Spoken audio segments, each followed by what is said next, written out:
Hello students, कैसे हो आप सभी। उम्मीद करता हूँ आप सभी लोग बहुत अच्छे से होंगे और आप सभी का पढ़ाई भी बहुत अच्छे से चल रही होंगी। एक बार फिर से मेरे सभी प्यारे स्टूडेंट्स का स्वागत करता हूँ आपका अपना YouTube channel Praveen education centre में। तो यार आज हम देखने वाले हैं हमारे कक्षा 10वीं विज्ञान का जो हमारा अध्याय 5 है, जिसका नाम है हमारा पर्यावरण पारिस्थितिक तंत्र में ऊर्जा का प्रवाह के अंतर्गत आज हम एक बहुत ही महत्वपूर्ण टॉपिक आपके लिए लेकर आए हैं, जो कि है पोषक स्तर के द्वारा ऊर्जा का प्रवाह, जिसे इंग्लिश में बोलते हैं energy flow through trophic levels. तो आज का हमारा टॉपिक क्या है? पोषक स्तर के द्वारा ऊर्जा का प्रवाह। स्टूडेंट्स, इसके अंतर्गत आप लोगों को जानने को मिलेगा, सीखने को मिलेगा कि जितने भी हमारे पोषक स्तर रहते हैं, पोषक स्तर किस प्रकार से रहते हैं। जैसे कि पेड़ पौधे को कौन खाता है? शाकाहारी जीव खाते हैं, शाकाहारी को मांसाहारी खाते हैं, ठीक है, और उस मांसाहारी को और बड़े लेवल के मांसाहारी खाते हैं, है ना। तो इन सभी को, जितने भी खाए जाने वाले जो जीव रहते हैं, उन सभी को उसके भोजन के आधार पर अलग अलग स्तरों में बांटा गया है, ठीक है, जिसे हम लोग क्या बोलते हैं? पोषक स्तर कहते हैं। तो आज की इस क्लास में हम लोग क्या जानेंगे कि जितने भी पोषक स्तर रहते हैं, है ना, कि उसमें जो है ऊर्जा का प्रवाह किस प्रकार से होता है। जैसे कि जो पौधे हैं, है ना, पेड़ पौधे हैं, उसको यदि कोई शाकाहारी जीव खाता है तो उसके अंतर्गत, तो उसके अंदर यानी कि जो शाकाहारी जीव है तो उसके अंदर जो है, जो पौधों को खाएंगे, है ना, तो उसके अंदर कितने मात्रा में ऊर्जा जाएगा उसको हम लोग जानेंगे। फिर यदि कोई शाकाहारी जीव है, उसको यदि कोई मांसाहारी जीव खाते हैं तो उसके अंदर कितनी मात्रा में ऊर्जा जाएगा उसको हम लोग देखेंगे, ठीक है। तो वही है इसका टॉपिक का मतलब, वही है कि इसी को हम लोग देखेंगे कि पोषक स्तर के द्वारा ऊर्जा का प्रवाह, जिसमें हम लोग जानेंगे कि है जितने भी यहाँ पर जीव हैं, जैसे शाकाहारी है, मांसाहारी है ना, तो उन सब में कितनी कितनी मात्रा में जो है ऊर्जा का प्रवाह होता है, उसी को हम लोग देखेंगे स्टूडेंट्स। और आप लोगों को क्लास में आगे बढ़ने से पहले एक चीज़ बताऊँगा कि जो है हमारे आज का टॉपिक क्या है, पोषक स्तर के द्वारा ऊर्जा का प्रवाह, जिसके अंतर्गत आप लोगों को बहुत सी चीज़ें आज के इस क्लास में जानने को मिलेगा, सीखने को मिलेगा। तो मैं मुख्य बिंदु को यहाँ पर आप लोगों को बताना चाहूँगा कि आज की इस क्लास में हम लोग कौन कौन से जो पॉइंट है उसको हम लोग देखेंगे, जानेंगे और सीखेंगे। तो देखो यार, सबको मालूम होगा कि जितने भी हमारे पेड़ पौधे हैं, है ना, पेड़ पौधे हैं, वो सब अपना भोजन कैसे बनाते हैं? तो सूर्य के प्रकाश से क्या करते हैं? अपना भोजन बनाते हैं, है ना।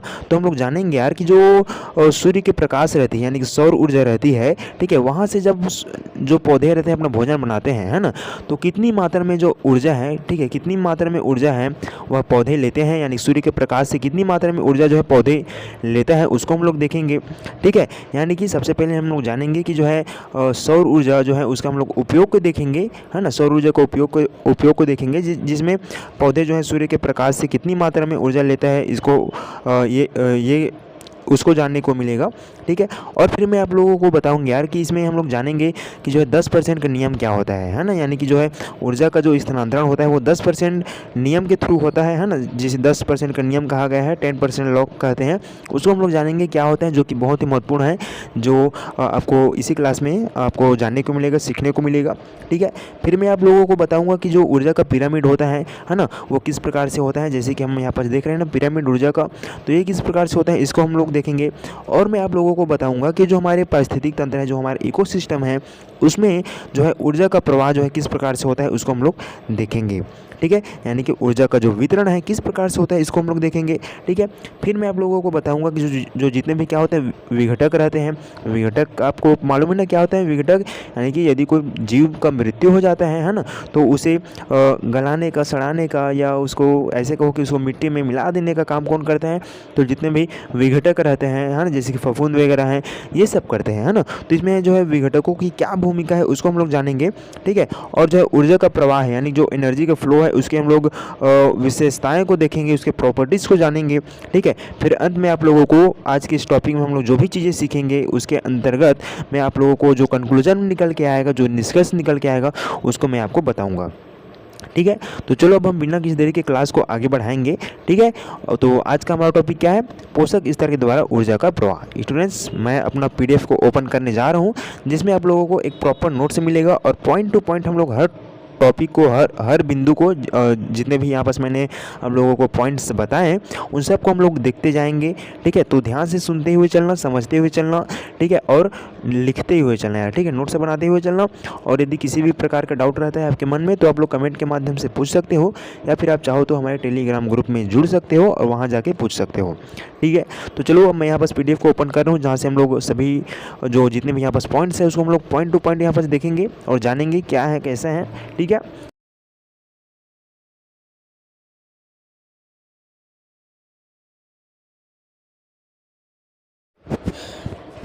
तो चलो यार यहाँ पर से हम लोग देखते हैं कि आज का जो हमारा टॉपिक क्या है, पारिस्थितिक तंत्र में ऊर्जा का प्रवाह, यानी जो हमारे इकोसिस्टम है इसमें जो विभिन्न पोषक स्तर पाए जाते हैं ना, अलग अलग पोषक स्तर पाए जाते हैं, उसमें जो है ऊर्जा का प्रवाह किस प्रकार से होता है उसको हम लोग देखेंगे। तो चलो सबसे पहले हम लोग जान लेते हैं कि जो हमारा क्या है सौर ऊर्जा का जो उपयोग है वो किस प्रकार से होता है। सौर ऊर्जा का मतलब आप लोग समझते हो ना कि जो सूर्य की रोशनी से मिलने वाली जो ऊर्जा हो रहती है वो क्या कहलाता है, सौर ऊर्जा कहलाता है। ठीक है, तो देखो इसका उपयोग जो है किस प्रकार से होता है उसको हम लोग यहाँ पर सभी देखने वाले हैं। तो देखो यहाँ पर जो है पहला पॉइंट में बोला है यार कि पौधों द्वारा प्राप्त कुल सौर ऊर्जा का केवल 1% ही प्रकाश संश्लेषण द्वारा भोजन यानी कि रासायनिक ऊर्जा में बदलती है। ठीक है, यानी कि भोजन बनाने के लिए बदलती है। यहाँ पर क्या बोला है, यानी कि सूर्य की रोशनी से मिलने वाली जितनी भी मात्रा में ऊर्जा पौधों को मिलता है ना, मान लेते हैं 70% ऊर्जा मिलती है, 100% की मात्रा में मान लेते हैं ऊर्जा मिलती है, लेकिन जो है उसका केवल 1% जो ऊर्जा रहती है ना, 1% जो ऊर्जा रहती है वह किस में उपयोग में होता है, जो पौधे रहते हैं उसको जो है भोजन बनाने में उपयोग में होता है ना, यानी कि प्रकाश संश्लेषण द्वारा भोजन बनाने में सूर्य की रोशनी का केवल 1% ऊर्जा ही काम में आता है। यानी कि 1% ऊर्जा का ही उपयोग अपने भोजन बनाने में करते हैं कौन, पौधे। जितने भी पौधे रहते हैं ना वो सूर्य की रोशनी का केवल 1% ऊर्जा ही जो है भोजन बनाने में उपयोग में लेते हैं। ठीक है, तो यही बोला है पहला पॉइंट में। अब देखते हैं दूसरे पॉइंट में क्या बोला है कि इस भोजन की ऊर्जा का केवल 10% भाग अगले पोषक स्तर यानी कि प्राइमरी कंज्यूमर जो होते हैं वहाँ तक पहुँचता है। ठीक है, यानी कि यहाँ पर बोला है कि इस भोजन का ऊर्जा, ठीक मान लेते हैं ये क्या है, पौधा है। ठीक, तो पौधे जो है सूर्य की रोशनी से कितनी मात्रा में ऊर्जा लिया, 1% लिए ना। अब यदि इस पौधे को कोई शाकाहारी जीव खाते हैं, यानी जो प्राइमरी कंज्यूमर होते हैं ना, यानी कि प्राथमिक उपभोक्ता, तो प्राथमिक उपभोक्ता के अंतर्गत कौन कौन जीव आते हैं, जो पौधों को खाते हैं यानी कि शाकाहारी जीव। जैसे कि कौन कौन है, गाय है, खरगोश हैं, हिरन हैं, ये सब किस में आते हैं, शाकाहारी जीव में आते हैं, यानी कि प्राइमरी कंज्यूमर में आते हैं, जिसे प्राथमिक उपभोक्ता बोलते हैं, है ना। तो होता क्या है कि जब इन भोजन को, ठीक है, जब इसको इन पौधों को कोई शाकाहारी जीव खाते हैं, है ना, तो शाकाहारी जीव का भोजन कौन रहते हैं, पौधे रहते हैं। ठीक है, तो जब इसे कोई प्राइमरी कंज्यूमर के जीव खाते हैं, ठीक है, तो उसके अंदर कितनी मात्रा में ऊर्जा जाती है, तो 10% ऊर्जा की मात्रा ही केवल अगले पोषक स्तर यानी जो हमारे प्राइमरी कंज्यूमर रहते हैं उसमें जाते हैं, है ना। यानी कि पौधों को यदि कोई जानवर खाता है, शाकाहारी जानवर यदि कोई खाता है ना, तो उसके अंदर कितनी मात्रा में ऊर्जा प्रवेश करेगा, तो 10% की मात्रा में ऊर्जा इसके अंतर्गत जाएगा, यानी कि इसके अंदर में जाएगा। ठीक है, यहाँ पर समझ में आया। दूसरा पॉइंट क्या बोला है, इसी को यहाँ पर बोला है कि इस भोजन की ऊर्जा का केवल 10% भाग अगले पोषक स्तर यानी कि प्राइमरी कंज्यूमर यानी कि प्राथमिक उपभोक्ता यानी कि शाकाहारी जीव तक पहुँचता है। ठीक है, यानी कि पौधों को यदि कोई शाकाहारी जीव खाता है तो उसके अंदर 10% की मात्रा में ऊर्जा इसके अंदर जाएगा। लेकिन ये जो पौधा है वो कितनी मात्रा में ऊर्जा सूर्य से लेता है अपने भोजन बनाने के लिए, तो 1% की मात्रा में क्या लेता है, ऊर्जा लेता है, जिससे वह प्रकाश संश्लेषण द्वारा अपना भोजन बनाता है। ठीक है, और जब इसी पौधों को यदि कोई शाकाहारी जीव खाते हैं, यानी कि प्राइमरी कंज्यूमर के अंदर का जितने भी जीव हैं शाकाहारी जीव, वो यदि खाते हैं पौधों को, तो उसके अंदर 10% भाग ही क्या होते हैं, यानी 10% मात्रा में ऊर्जा ही जो है इनमें जाता है, जो जितने भी शाकाहारी जीव रहते हैं, प्राथमिक उपभोक्ता के अंतर्गत के जितने भी जीव रहते हैं उसमें जाता है। ठीक है, अर्थात कुल सौर ऊर्जा का केवल 0.1% ही उपभोक्ताओं को प्राप्त होता है। यहाँ पर क्या बोला है कि कुल सौर ऊर्जा का केवल 0.1% ही उपभोक्ताओं को प्राप्त होता है। यहाँ पर कैसे 0.1% बोला है, तो देखो 1% मात्रा में जो है ऊर्जा सूर्य से कौन ले रहा है, पौधा ले रहा है। ठीक है, अब पौधे से 10% की मात्रा में ऊर्जा कौन लेता है, जो प्राथमिक कंज्यूमर रहते हैं, है ना, यानी कि प्राइमरी कंज्यूमर प्राथमिक उपभोक्ता रहते हैं वो लेता है। ठीक है, जब हम जो है सूर्य के प्रकाश का कितना मात्रा में है, 1% है ना, 1% है, तो यदि हम लोग 1% का 10% निकालेंगे तो हमें 0.1% क्या होगा, प्राप्त होगा। यानी कि सूर्य की रोशनी का केवल 0.1% ही जो है उपभोक्ताओं में जाता है, जो पौधों को खाता है उसमें केवल 0.1% की मात्रा में ऊर्जा जो जितने भी उपभोक्ताएं हैं, है ना, जितने भी कंज्यूमर हैं उसमें जाता है। ठीक है, तो इसी को यहाँ पर बोला है। उम्मीद करता हूँ आपको यहाँ पर समझ में आया होगा हमारा पहला पॉइंट। ठीक है, अब चलो हम लोग यहाँ पर देखते हैं यार, हमारा जो है अगला पॉइंट है वह है 10% का नियम यानी कि 10% लॉ। यानी कि हम लोग जानेंगे कि जो है ऊर्जा का स्थानांतरण जो है वह 10% नियम के अकॉर्डिंग किस प्रकार से होता है, उसको हम लोग यहाँ पर सभी देखने वाले हैं। ठीक है। तो देखो यहाँ पर पहला पॉइंट में क्या बोला है, प्रत्येक पोषक स्तर पर ऊर्जा का केवल लगभग 10% अगले स्तर तक पहुँचता है ना। यानी कि यहाँ पर बोला है कि जितने भी क्या रहते हैं पोषक स्तर रहते हैं, जितने भी ट्रॉफिक लेवल्स के जितने भी जीव रहते हैं ना, अलग अलग स्तरों में अलग अलग जीव रहते हैं, ठीक है। तो वहाँ तक जो है ऊर्जा का कितना मात्रा पहुँचता है, तो केवल 10% की मात्रा में ही जो ऊर्जा है वह अगले स्तरों तक पहुँचता है। जैसे कि यदि कोई यहाँ पर पौधा है, उसको कोई जानवर खाता है, शाकाहारी जानवर खाता है, तो पौधा का केवल 10% ऊर्जा जो शाकाहारी जीव में खाएगा। और यदि शाकाहारी जीव को कोई मांसाहारी जीव खाता है ना, तो उसके अंदर भी 10% मात्रा में ऊर्जा जाएगा, ठीक है। और यदि जो छोटे मांसाहारी जो जीव है उसको यदि बड़ा मांसाहारी जो जीव है वो उसको यदि खाते हैं, है ना, तो छोटे मांसाहारी जीव का 10% ऊर्जा ही जो है बड़े मांसाहारी जीव में जाएगा। यानी कि 10% की मात्रा में ही जो है ऊर्जा जो है अलग अलग जो है कंज्यूमर रहते हैं, उपभोक्ता रहता है, उसमें क्या होता है, जाता है, ट्रांसफॉर्म होते रहता है, ठीक है। और यहाँ पर बोला है शेष ऊर्जा शरीर की जैविक प्रक्रियाएं जैसे कि श्वसन, वृद्धि आदि तथा उष्मा यानी कि हीट के रूप में क्या हो जाती है, नष्ट हो जाती है, ठीक है। यानी कि जो है यदि कोई जानवर है ना, यदि उसको कोई बड़ा जानवर खा रहा है, जैसे कोई शाकाहारी जो जीव है उसको यदि कोई मांसाहारी जीव खा रहे हैं, है ना, तो उसमें जो है जो शाकाहारी जीव रहेगा, है ना, जो शाकाहारी जीव रहेगा उसमें तो समझो 100% की मात्रा में क्या रहेगा, उसको में ऊर्जा रहेगा, ठीक है। लेकिन यदि कोई इसको खाएगा तो उसके अंदर केवल 10% की मात्रा में जो है ऊर्जा जाता है, ठीक है। और जो है बाकी से ऊर्जा रहता है वह जैविक क्रियाएं जैसे कि श्वसन में हो गया, है ना, श्वसन में हो गया, उसके विकास में हो गया, ठीक है। और जो कुछ ऊर्जा जो रहता है हीट यानी कि ऊष्मा के रूप में क्या हो जाती है, नष्ट हो जाती है, ठीक है। तो यही कारण है कि खाद्य श्रृंखला सामान्यतः 4-5 पोषक स्तरों तक ही क्या रहती है, सीमित रहती है ना। 4-5 ही पोषक स्तर तक जो है जो खाद्य श्रृंखला है वह वहाँ तक ही जा पाता है, ठीक है। हमने देखा था ना जब हम पोषक स्तर को जब हम पढ़ रहे थे ट्रॉफिक लेवल को, तो हमने क्या क्या देखे थे, प्रथम पोषक स्तर देखे थे, द्वितीय पोषक स्तर देखे थे, तृतीय पोषक स्तर देखे थे, उसके अंदर जितने भी जो जीव है उसको हमने देखा था, ठीक है। तो वही है कि खाद्य श्रृंखला जो है 4-5 पोषक स्तर तक ही पहुँच पाता है। कैसे पहुँच पाता है कि जो है ऊर्जा जो है क्या होने लगती है, धीरे धीरे 10% जाएगा, 10% ऊर्जा दूसरे जीव में जाएगा, 10% ऊर्जा दूसरे जीव में जाएगा, है ना। तो कम होते होते कहाँ तक ही जा पाता है, 4-5 ही स्तरों तक ही जा पाता है, ठीक है। और वहीं तक क्या रह जाती है, वो सीमित रह जाती है, ठीक है। तो कुछ इस प्रकार से रहा हमारा जो है 10% जो नियम है ना। तो इसमें हमने क्या देखा कि जितने भी जो ऊर्जा रहता है ना, पोषक स्तर पर जो ऊर्जा का केवल जो है 10% भाग ही कहाँ जाता है, अगले पोषक स्तरों में जाता है, ठीक है। तो कुछ इस प्रकार से रहा, ठीक है। तो चलो अब हम यहाँ पर आगे देखते हैं कि ऊर्जा का जो पिरामिड है, ऊर्जा का पिरामिड है वो क्या है, उसको हम लोग यहाँ पर देखते हैं, यानी कि पिरामिड ऑफ एनर्जी, ठीक है। तो यहाँ पर हमने क्या देखा, यहाँ पर है एक पिरामिड का चित्र बनाया हुआ है जिसमें अलग अलग स्तरों के जीवों को यहाँ पर दिखाया गया है, ठीक है। तो देखो ये जो पिरामिड है वो क्या दर्शाता है, इसको मैं यहाँ पर आपको थोड़ा सा बताना चाहूँगा। तो देखो ये जो पिरामिड है यार, ठीक है, ये जो आप देख रहे हो ना पिरामिड, ये जो है विभिन्न पोषक स्तर यानी कि ट्रॉफिक लेवल्स को क्या करता है, दिखाता है, ठीक है। सबसे नीचे में क्या देखने को मिल रहा है, सबसे नीचे में आपको प्रोड्यूसर यानी कि उत्पादक देखने को मिल रहा है, जिसके अंतर्गत कौन कौन आते हैं उत्पादक में, पेड़ पौधे घास, ये सब किस में आते हैं, उत्पादक में आते हैं, प्रोड्यूसर में आते हैं, ठीक है। और आप यहाँ पर देखोगे कि यहाँ पर जो दूसरे स्तर पर जो है, दूसरे स्तर पर कौन है, प्राइमरी कंज्यूमर है। प्राइमरी कंज्यूमर मतलब कि है प्राथमिक उपभोक्ताएं हैं, है ना। प्राथमिक उपभोक्ता किसको बोलते हैं, शाकाहारी जीव को बोलते हैं, जो जितने भी पौधे रहते हैं उसको खाते हैं, है ना। और यहाँ पर सब लोग देखोगे तो यहाँ पर जो तृतीय स्तर पर यानी जो तीसरे स्तर पर जो है हम देख पा रहे होंगे यहाँ पर सेकेंडरी कंज्यूमर रहते हैं इसके अंदर, यानी कि जो है द्वितीयक उपभोक्ता रहते हैं, जिसके अंदर जो है मांसाहारी जीव आते हैं, यानी जो छोटे लेवल का मांसाहारी रहते हैं, जैसे कि है मेंढक है, लोमड़ी है, ये सब किस में आते हैं, किस में आते हैं, तो द्वितीयक उपभोक्ता में आते हैं, है ना, जिसे यहाँ पर जो है तीसरे स्तर पर यहाँ पर दिखाए गए हैं, ठीक है। और जो सबसे ऊपर आप लोग देख रहे होंगे टॉप में, है ना, तो इसको क्या बोलते हैं, टॉप कंज्यूमर बोलते हैं, यानी कि जो है टॉप कंज्यूमर यानी कि जो है शीर्ष उपभोक्ता इसको बोलते हैं, ठीक है। तो इसके अंतर्गत जो है शीर्ष मांसाहारी रहते हैं, यानी कि बड़े बड़े मांसाहारी जीव रहते हैं, जैसे कि भालू रहते हैं, शेर रहते हैं या बड़े प्राणी रहते हैं, ये सब किस में आ जाते हैं, शीर्ष यानी कि शीर्ष कंज्यूमर में आते हैं, टॉप कंज्यूमर में आते हैं, ठीक है। तो कुछ इस प्रकार से है ना। तो देखो इसमें होता क्या है कि हर स्तर पर, ठीक है, हर स्तर पर यानी कि जो है पहले स्तर पर, दूसरे स्तर पर, तीसरे स्तर पर, तो हर स्तर पर जाने पर क्या होती है, ऊर्जा क्या होने लगती है, कम होती जाती है ना। जैसे कि जो है होता क्या है कि जो है जो जितने भी पौधे हैं उसको शाकाहारी जीव खाएंगे तो 10% ऊर्जा इसमें जाएगा शाकाहारी जीव में, और यदि शाकाहारी जीव को कोई मांसाहारी जीव खाते हैं तो उसमें उसका 10% जाएगा, फिर उसका 10% ऊर्जा जो है शीर्ष मांसाहारी है उसमें जाएगा, जाएगा, है ना।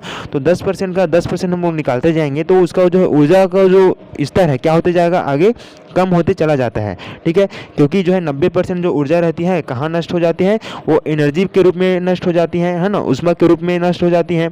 और लगभग 10% ही ऊर्जा जो है अगले स्तर को मिलता है, ठीक है। अब 10% ऊर्जा सबको मिलता जाएगा, है ना। तो 10% ऊर्जा इसको मिलेगा, फिर उस 10% का 10% इसको मिलेगा, है ना।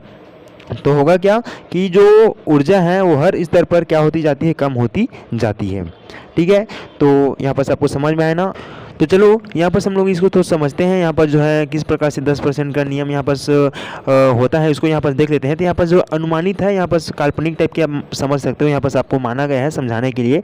मान लेते हैं यदि जो जितने भी उत्पादक हैं, जितने भी पेड़ पौधे हैं, है ना, उसमें जो है 15,000 इकाई ऊर्जा यहाँ पर मान लिए गए हैं, है ना। यदि 15,000 की मात्रा में यदि ऊर्जा इस पौधों में है, ठीक है, तो 1500 इकाई ऊर्जा जो है किसमें रहेगा, शाकाहारी जीव में रहेगा, ठीक है। यानी जो शाकाहारी जीव है वो पौधों को खाएगा, उसमें केवल जो है 1500 मात्रा में ऊर्जा क्या करेगा, प्राप्त करेगा, ठीक है। किससे, तो जितने भी उत्पादक है उससे, ठीक है। तो इसका जब हम लोग परसेंट निकालेंगे, है ना, परसेंट निकालेंगे तो यहाँ पर जो टोटल ऊर्जा कितना है, 15,000 है, ठीक है। और जो है 1500 की मात्रा में शाकाहारी जीव में ऊर्जा जाता है, तो उसका यदि हम लोग परसेंट में निकालेंगे, ठीक है, तो ये जो कट फिट के 10% में क्या हो जाएगा, बदल जाएगा, ठीक है। तो यहाँ पर हमने परसेंट में यहाँ पर निकाला किस प्रकार से कि जितने भी पौधे हैं, है ना, उसमें जो है ऊर्जा की मात्रा मान लेते हैं कि 15,000 इकाई ऊर्जा है ना। तो इसको यदि कोई शाकाहारी जीव खाएंगे, है ना, यानी कि शाकाहारी जीव खाएंगे तो उसमें केवल ही 1500 की मात्रा में ही ऊर्जा वो क्या करेंगे, प्राप्त करेंगे। जो हमारे उत्पादक है उनसे, जो शाकाहारी जीव हैं, वह केवल 1500 की मात्रा में ऊर्जा को क्या करेंगे, प्राप्त करेंगे, ठीक है। तब जाके यहाँ पर हमें 10% यहाँ पर देखने को मिलेगा, है ना। जब इसको हम लोग परसेंट में कन्वर्ट करेंगे तो यहाँ पर 10% यहाँ पर आपको देखने को मिलेगा। इसी को यहाँ पर दर्शाया गया था छोटा सा, ठीक है। यानी कि जो है शाकाहारी जो जीव रहते हैं ना, जो शाकाहारी जो जीव रहते हैं वो उत्पादकों से, जो उत्पादक रहते हैं ना, उससे कुल ऊर्जा का सिर्फ 10% ही क्या होता है, मिलता है ना। यानी कि जितने भी शाकाहारी जो जीव हैं उसे जो उत्पादकों का कुल ऊर्जा का केवल 10% ही मिलता है। और इसी तरह से जो 10% की ऊर्जा है वह विभिन्न स्तरों में, यानी कि इधर जो जितने भी मांसाहारी जो जीव आएंगे उसमें क्या होते हैं, ट्रांसफॉर्म होते रहते हैं, यानी 10% की मात्रा में ऊर्जा सबको मिलता रहता है, ठीक है। तो चलो इसको अब हम इधर देख लेते हैं थोड़ा सा। यहाँ बस मैंने आपको पिरामिड को थोड़ा सा समझाया, ठीक है। यहाँ बस बोला है पहला पॉइंट में कि ऊर्जा का प्रवाह हमेशा एक दिशा में होती है, यानी कि जो ऊर्जा का प्रवाह सीधा एक दिशा में होती है, तो किधर होती है, तो उत्पादक से उपभोक्ताओं की ओर होता है ना। बस दूसरा बोला है उत्पादक जो है, प्रोड्यूसर है, वह पिरामिड के आधार पर होते हैं और उनके पास सबसे अधिक मात्रा में ऊर्जा होती है। यानी जो जितने भी यहाँ पास उत्पादक आप देख रहे हो ना, पेड़ पौधे, उसमें ही सबसे ज़्यादा मात्रा में क्या होती है, ऊर्जा होती है, ठीक है। और ऊपर की ओर जाते जाते ऊर्जा क्रमशः घटती जाती है ना। जैसे जैसे हम लोग ऊर्जा जाएंगे तो ऊर्जा जो है घटने लगती है ना। किस प्रकार से घटती है, तो जो पौधे हैं उसका 10% इसमें जाएगा, फिर उसका 10% इसमें जाएगा, फिर उसका 10% इसमें जाएगा। तो इस प्रकार से जो ऊर्जा है क्या होती रहती है, घटती जाती है, ठीक है, घटती जाती है। तो यह नियम जो है 10% का नियम, यानी कि 10% जो लॉ है उसको क्या करता है, स्पष्ट करता है, ठीक है। तो उम्मीद करता हूँ यहाँ पर आपको ये जो पॉइंट है यहाँ पर आपको समझ में आया होगा, ठीक है। अब हम चलो यहाँ पर देखते हैं जो हमारे पारिस्थितिक तंत्र का जो ऊर्जा का प्रवाह बोला है, ठीक है, जो आपके बुक के चित्र नंबर 11 में दिया था, ठीक है, जो कि क्या है, पारिस्थितिक तंत्र में ऊर्जा का प्रवाह है। तो यहाँ पर हम लोग ऊर्जा का जो वितरण है किस प्रकार से होता है उसको हम यहाँ पर थोड़ा सा देख लेते हैं, ठीक है।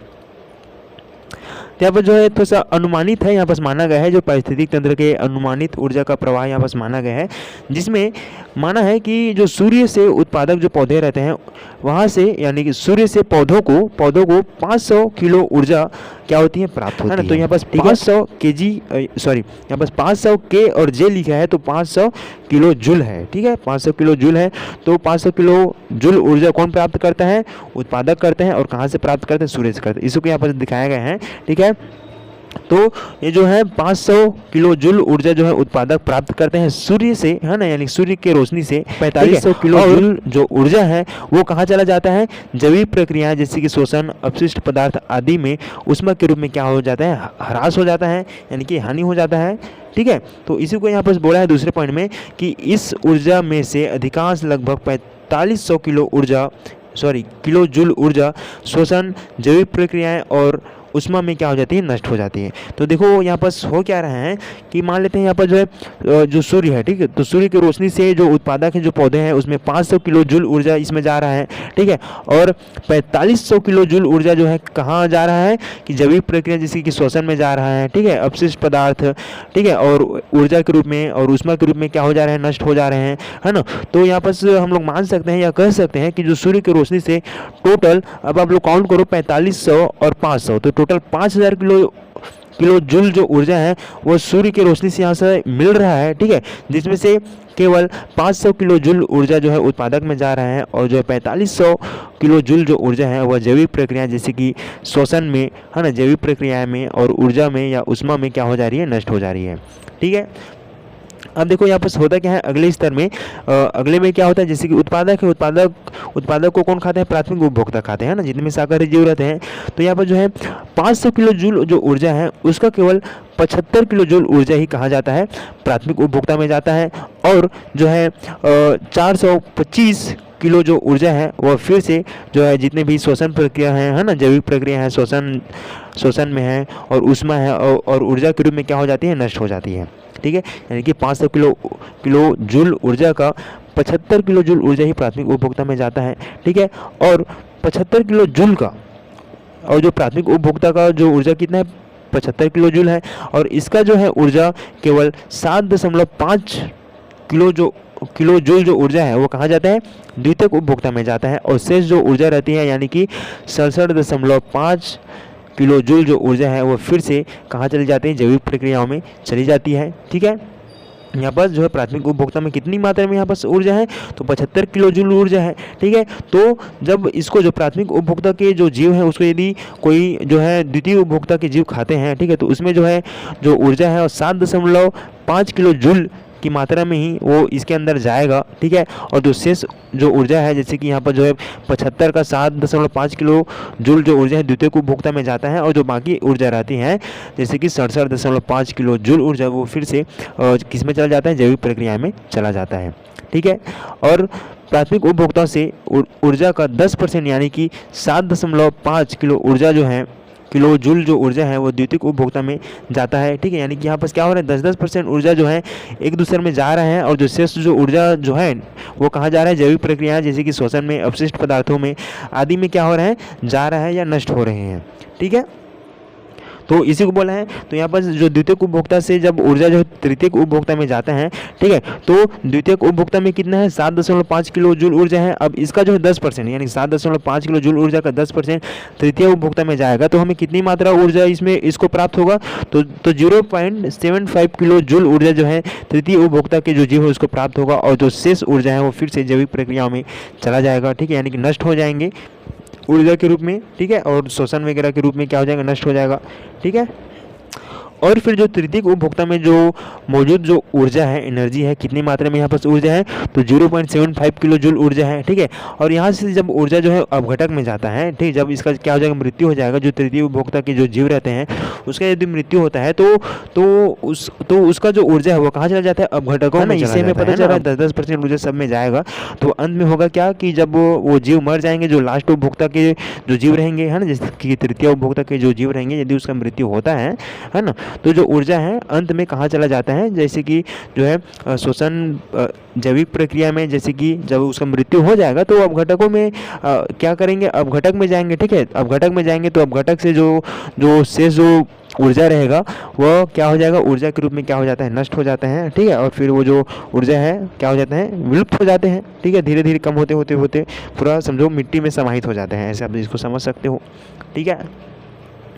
अब चलो यहाँ पर हम लोग देखते हैं यार जो अपघटकों की क्या भूमिका है, यानी कि जो अपघटक है ना, जो मृत जीवों को क्या कर रहा है, उसको मिट्टी में मिलाने का काम कर रहा है, उसका इसमें क्या भूमिका रहता है, इसको यहाँ पर देखते हैं कि होता क्या है कि अंत में मृत पौधों व जंतु और उनके अवशिष्ट पदार्थ अपघटकों यानी कि डिकम्पोजर्स द्वारा क्या हो जाते हैं, विघटित किए जाते हैं। ठीक है, और अपघटक इस विघटन से कुछ ऊर्जा का उपयोग करते हैं, कुछ ही मात्रा में ऊर्जा का उपयोग करते हैं। जो जो अपघटक रहते हैं, है ना, जो डिकम्पोजर्स रहते हैं, वो कुछ ही मात्रा में ऊर्जा का उपयोग करते हैं और शेष ऊर्जा जो है ऊष्मा के रूप में यानी हीट के रूप में क्या हो जाती है, बाहर निकल जाती है। ठीक है, यानी कि यहाँ पर जैसे ही जो तृतीय उपभोक्ता की यदि मृत्यु होता है ना, तो उसमें कौन आ जाते हैं, अपघटक आ जाते हैं उसको सड़ाने गलाने के लिए। तो कुछ ही मात्रा में, एकदम बहुत ही कम मात्रा में ऊर्जा उसके अंदर जाता है और जो है बाकी जो ऊर्जा रहती है, ठीक है, और जो बाकी जो क्या रहती है, ऊर्जा रहती है, ठीक है, वो क्या हो जाती है, ऊष्मा के रूप में यानी हीट के रूप में बाहर निकल जाती है। ठीक है, साथ ही जो अपघटक है वे पोषक तत्वों को मिट्टी में लौटाकर पोषक चक्र यानी कि जो है न्यूट्रिएंट साइकिल को क्या करते हैं, बनाए रखते हैं। ठीक है, और इस प्रकार से ऊर्जा का प्रवाह सदैव घटते क्रम में और एक दिशा में होता है। ठीक है, तो ऊर्जा का प्रवाह कैसे होता है, एक ही दिशा में रहते हैं और कैसे रहते हैं, घटते क्रम में रहते हैं, है ना। तो कुछ इस प्रकार से रहा हमारा जो है अपघटकों की भूमिका। अब यहाँ पर हम देख लेते हैं जो हमारा जो है अगला पॉइंट जो है क्या है कि ऊर्जा प्रवाह की विशेषताएं। ठीक है, अब यहाँ पर जान लेते हैं कि जो है ऊर्जा प्रवाह की क्या क्या विशेषताएं हैं, उसको हम लोग यहाँ पर थोड़ा सा देख लेते हैं। तो देखो यार, यहाँ पर बोला है पहला पॉइंट में कि ऊर्जा प्रवाह जो क्या होती है, एक दिश होते हैं, यानी कि एक दिशा की ओर होती है। तो किधर से किधर होती है, तो उत्पादक रहते हैं, जो पौधे रहते हैं, वहाँ से उपभोक्ताओं की ओर रहते हैं, जो उसका उपभोग करते हैं। फिर जो है ऊर्जा कहाँ चला जाता है, अपघटक में चला जाता है। ठीक है, और अपघटक में जाने के बाद जो ऊर्जा रहता है वो अंत में क्या हो जाता है, ऊर्जा के रूप में यानी कि ऊष्मा के रूप में क्या हो जाती है, नष्ट हो जाती है ना। यानी कि जो ऊर्जा का प्रवाह एक दिश रहता है तो उत्पादक से उपभोक्ता में जाते हैं, उपभोक्ता से अपघटक में जाते हैं और अपघटक से वो जो है क्या हो जाते हैं, नष्ट हो जाते हैं, ऊष्मा के रूप में क्या हो जाते हैं, नष्ट हो जाते हैं। ठीक है, तो कहाँ तक जाते हैं, जो ऊर्जा है वो अपघटक तक जाते हैं। ठीक है, और प्रत्येक यहाँ पर दूसरे पॉइंट में बोला है प्रत्येक पोषक स्तर पर जो है क्या होती है, ऊर्जा की हानि होती है ना। प्रत्येक पोषक स्तर पर क्या होते हैं, ऊर्जा की हानि होती है ना। 10% ऊर्जा सब में जाता है, तो जो ऊर्जा की मात्रा कम होते होते चला जाता है। तो इसी को यहाँ पर बोला है कि 10 की प्रत्येक पोषक स्तर पर ऊर्जा की क्या होती है, हानि होती है।